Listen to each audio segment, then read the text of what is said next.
अभी हाल ही में द्वारका का इतिहास केवल एक लोक कथा का विषय था। क्या द्वारका वास्तव में है? यह सवाल लगातार पूछा जाता था और अब इसके आर्कियोलॉजिकल खोजों से साबित हो गया है कि प्राचीन समय में एक द्वारका नगरी थी, जिसके अवशेष अब गहरे पानी के नीचे डूबे हुए हैं।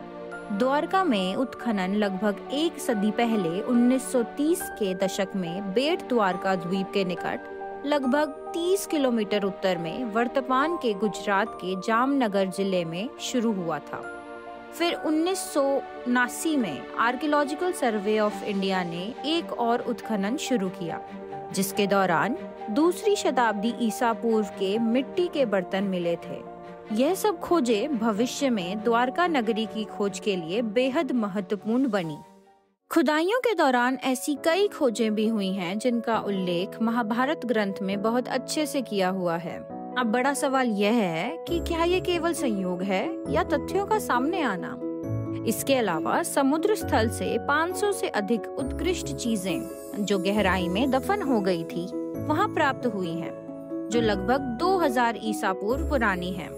इन सब खोजों में पत्थर के खंबे, स्तंभ और सिंचाई प्रणालियों के कई खोजें शामिल हैं। हालांकि इन खोजों की डेटिंग अभी तक विवाद का विषय है।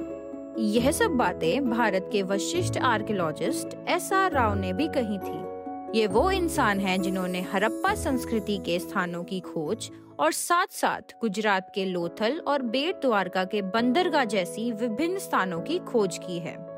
उन्होंने यह भी कहा है कि द्वारका के समुद्र के नीचे की प्राचीन शहर के सभी परिणाम ने उसकी मौजूदगी को प्रमाणित किया है, जो कि 1500 ईसा पूर्व के लगभग पुरानी हो सकती है।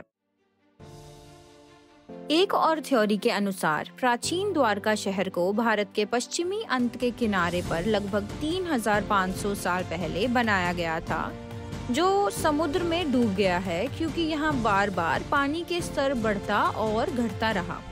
और तो और वैज्ञानिक अध्ययनों ने इस सिद्धांत को प्रमाणित किया है, यह कहकर कि इस क्षेत्र में समुद्री स्तर कई बार बढ़ा है और गिरा है, जिसके पीछे कई भूवैज्ञानिक कारण हो सकते हैं।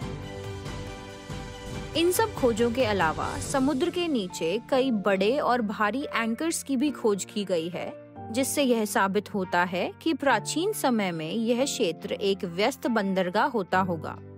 और इस बात का प्रमाण इस जगह के नाम में भी है, क्योंकि संस्कृत भाषा में द्वारका शब्द स्वयं में द्वार या दरवाजा होता है। इस प्राचीन द्वारका शहर के बारे में हम काफी कुछ जान चुके हैं, तो अब इस क्षेत्र के हाल के विकास के बारे में जानते हैं। हाल ही में भारत के प्रधानमंत्री ने सुदामा सेतु का उद्घाटन किया, जो संत सुदामा को समर्पित है, जो द्वारकाधीश श्री कृष्ण के महान मित्र थे। यह सेतु द्वारका के द्वीप को मुख्य भूमि से जोड़ता है। इस द्वीप के समुद्र तट बहुत ही आकर्षक हैं तथा यहाँ की गोमती नदी के समुद्र में मिलन का दृश्य अनोखा है। इस स्थान का पूरा वातावरण प्राचीन महिमा और लोगों के धार्मिक विश्वास से भरा हुआ है। द्वारका की प्राचीन सुंदरता से कोई भी प्रभावित हो सकता है।